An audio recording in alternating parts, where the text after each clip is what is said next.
Ang kanyang mga mata ay puno ng paninindigan na isinilang mula sa 1,000 laban. Ngunit narito ang sikreto, ang bahaging nawala sa napakaraming tao.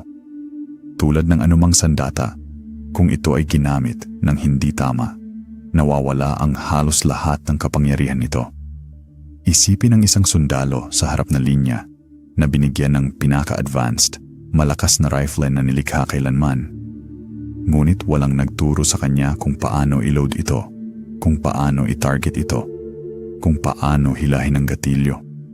Hawak niya sa kanyang mga kamay ang mismong kasangkapan ng kanyang tagumpay.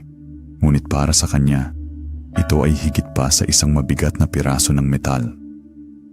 Ito, ang isiniwalat ni Padre Pio, ay tiyak na nangyayari kapag nagdarasal tayo ng rosaryo nang hindi nauunawaan ang tunay na layunin nito. Ang sagradong mekanismo nito